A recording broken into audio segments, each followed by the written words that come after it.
Hey everyone, Chris here. Welcome to the first of a class on our new series on yoga for resilience.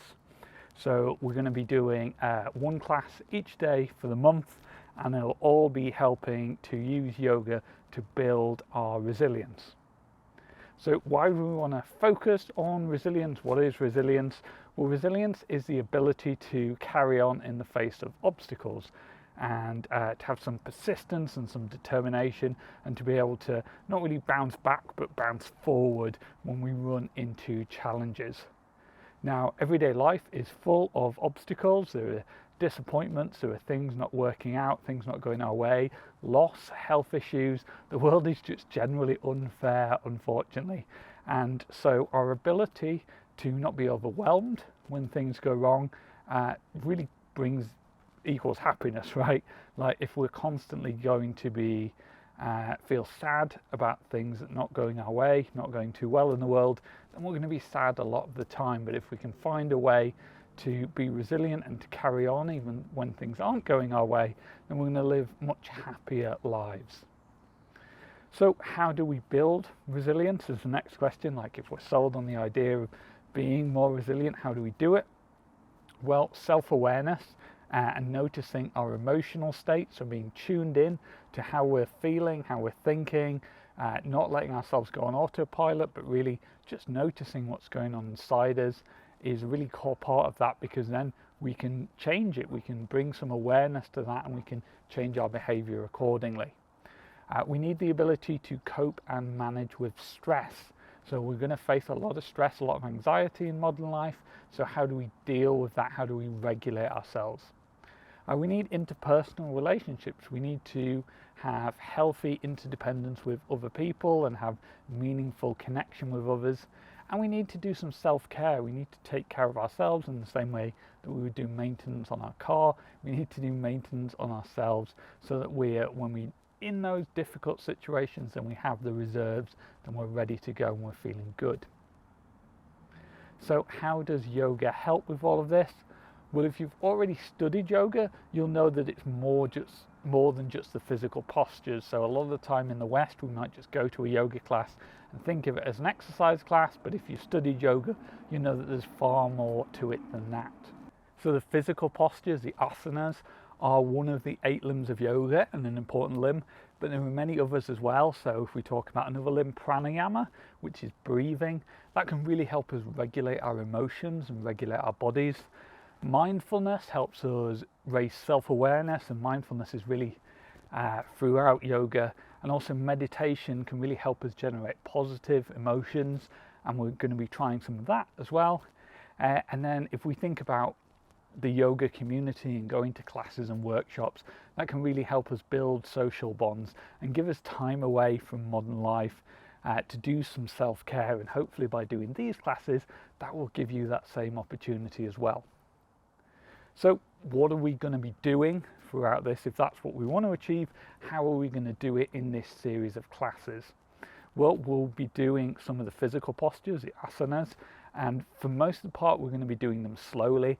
So we're going to be slowing things down. Like there's plenty of power flow classes out there if you want to go do that things, but for most of us we already have enough stress in our lives, and so slowing things down and taking it easy will give us some of that nice self-care, will help us down regulate ourselves.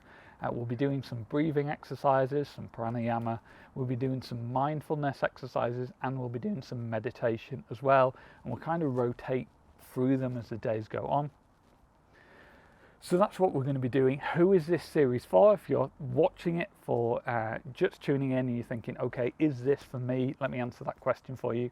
And first of all, yoga is for everyone. Again, sometimes in the West there's this view that it's really for flexible people, but that's absolutely not the case. In fact, you'll pretty quickly see if you watch my teaching that I'm not a very flexible person. I'm okay with that because yoga is for anyone at any level, and we'll be talking through adjustments, we'll be talking through how you can adjust the poses. So if you do have mobility issues, if you're pregnant, if you have health issues going on, we'll cover that. And I'll be teaching from a kind of new introductory level. So if you're an experienced yogi, you might want to skip the first couple of days, the first week, because I'll be introducing to everything really from the start. So if you're brand new to this, don't worry, because we will go from the basics. I'd encourage everyone to go through it as well, because it's always good to revisit the early stuff, but we will be starting at the basics and we'll be building up progressively. So we're going to start today is going to be a physical postures and asana day, and then afterwards, so tomorrow we're going to look at some abdominal breathing. The day after we're going to do some open monitoring mindfulness. So that's the first couple of days, and today we're really just going to cover some really basic poses and just introduce, if you're brand new to this, then this will be a great lesson for you, a great class, because we're really just going to start the basics. And the first thing we're going to do, which sounds super silly, is we're just going to learn how to sit. And you can really sit any way you want, but this is, so the way I'm sat now is called easy pose. So I'm kind of in a cross-legged position. Sometimes people are more like that. I like to keep my feet here to the side. Now, throughout the classes, I'll talk you through adjustments, and what you might want to grab here is, like, if you've got any cushions or blankets around the house, then those could be super useful. Occasionally I will use like yoga blocks and bricks and things, but I try not to teach those in my classes, because if you're just getting into it, then you might not have all this stuff, whereas most people have like a cushion, or you could grab a pillow or duvet off your bed, something like that, because if you're finding it quite difficult to sit, it can be really useful to just put something under your sit bones just to lift you up a little bit, and that'll help tip you forward, because a lot of us, if we've been sat behind a desk, it's really hard to just sit like this. So if you're not already, join me on the mat, on the floor, on the carpet, wherever you are, and just try and take a nice easy cross-legged position. In fact, this is called easy pose sukhasana, and when we're here, we just want to settle into the pose and try and find a nice tall spine. So a lot of the time we're hunched over when we're working on our computer, but today we're gonna sit up a little bit more. You can keep the hands down here, you can bring the hands to the knees. We're just going to take some nice easy breaths. Now, I really like easy pose, because a lot of the time, again, there's this kind of image in the West that the hardest pose is the best pose, and if you can turn yourself into a pretzel, then you're doing the most yoga. But actually, if you go back to some of the early texts, the Yoga Sutras of Patanjali, Patanjali talks about yoga and asana as just an easy seated posture.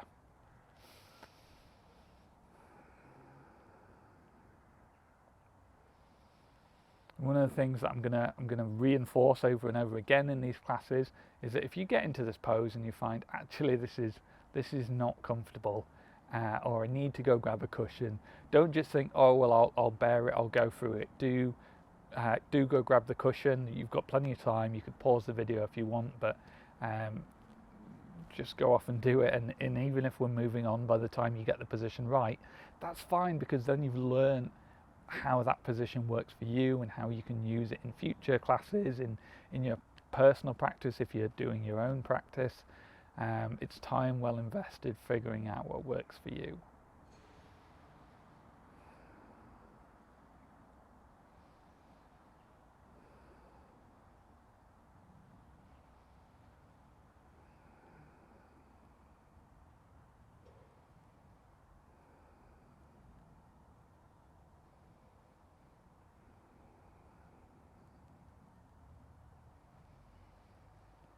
So again, if you're thinking, well, we're just sat right now, this isn't yoga, this isn't what I get in my power flow classes, well, this is yoga. We are going to do more postures and more advanced stuff, but it really starts here with just this tuning into our bodies, paying attention to our breath.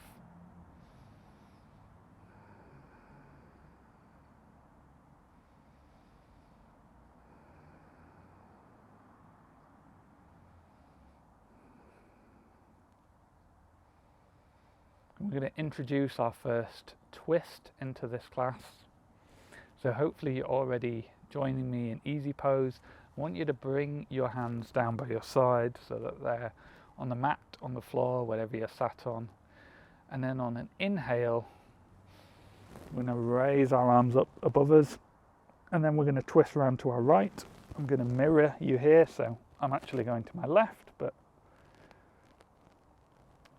I don't usually mirror, so if you see me in future classes and I look like I'm the opposite way to you, don't worry, because in yoga we do everything twice, so we'll do it on both sides. It doesn't matter if you like the opposite side to me, because we're going to do the other side straight away. So bring your right arm down to your left arm down to your knee, and your right arm behind you, and just plant that on the ground. So I'll just turn a bit so you can, if you're wondering what am I doing, I came up to here and then I came down into this twist, planting. It's my left arm, but it's your right arm. The complexities of mirroring, and then the other hand comes to your knee. It doesn't have to, of course, if you're struggling with this twist. You could just twist to where you're comfortable with. If your hand ends up on your foot, this isn't quite as far round, doesn't matter. Just do it to where your body is. Listen to your body. See what is comfortable for you. And again, we're not looking to make things hard on ourselves here. And this isn't, I keep coming back to this, but this isn't power flow yoga. This is, we want to build some resilience, and that involves going easy on ourselves so that when we want to go hard on ourselves, we haven't already wrecked our bodies. You can bring the gaze over your shoulder, looking behind you if that's comfortable.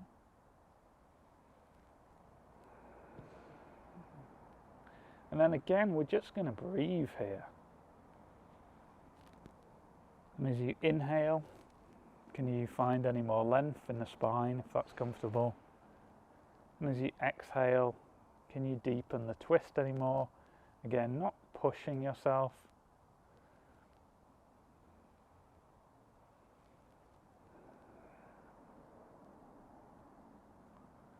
You might see, if you go do a vinyasa flow class, you might see quite a lot of these twists. It's a good way to warm the spine. Whenever you're doing a physically taxing class, you want to make sure you warm up the body, especially the spine. So just release this here and gently unravel back to center. Find that center again, and then again bring your hands down to the mat, and on an inhale, bring the hands up,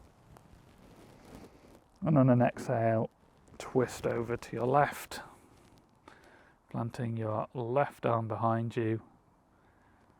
Bring your right arm over to the left knee.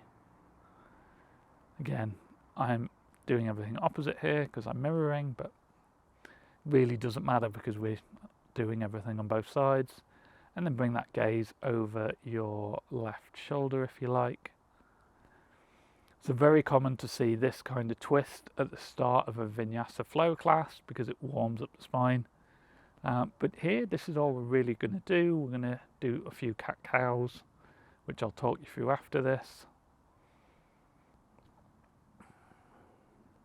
But really the focus on these classes is going to be slowing everything down, tuning into our bodies,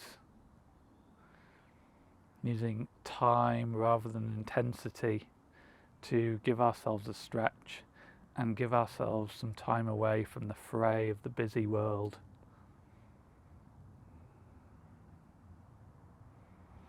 And then as we go through, we're going to see how we can use the breath to regulate our emotions, using mindfulness to just tune into what emotions are there, and using meditation to generate some positive emotions as well.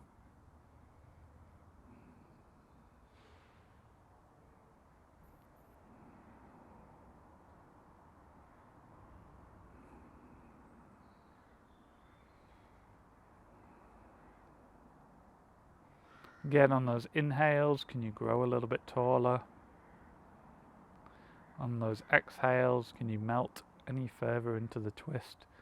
just as far as feels comfortable, not trying to push ourselves.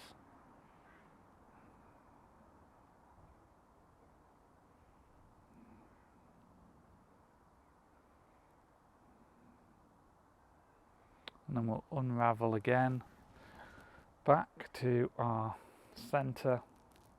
And then from here we're going to come into all fours or tabletop position. I'm not going to do it in any kind of fancy way. I'm just going to come around. Now again here, this can be quite uncomfortable on your knees sometimes. So if you want to grab a blanket, stick that under your knees. That can be really good. Again, we're not looking to hurt ourselves, we're not looking to suffer. We're looking to make these positions as easy as possible. And from here, so find a nice center. You can leave the toes tucked, you can lay them out, whatever works for you. But as we inhale, we're going to arch the back and we're going to raise the gaze. And as we exhale, we're going to round the back, we're going to tuck the chin in. Inhale, arch the back, raise the gaze. Exhale, we're going to round our spine, we're going to tuck our chin.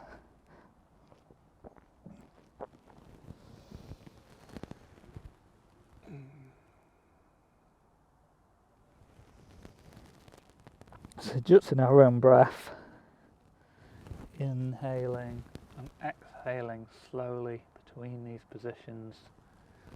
Again, really common to see this at the start of a flow class because we're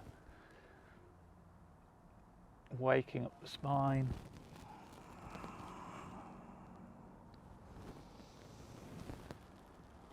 But this is all we're doing today. Just tuning into our breath, giving our body a gentle stretch. Taking some time out so that we can go again tomorrow.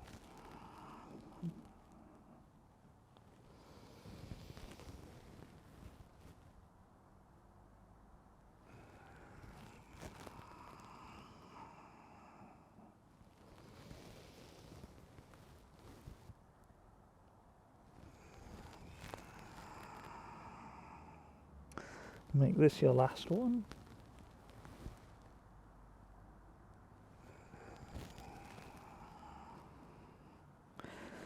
Bring yourself back to neutral, back to tabletop, and then come back into that seated position.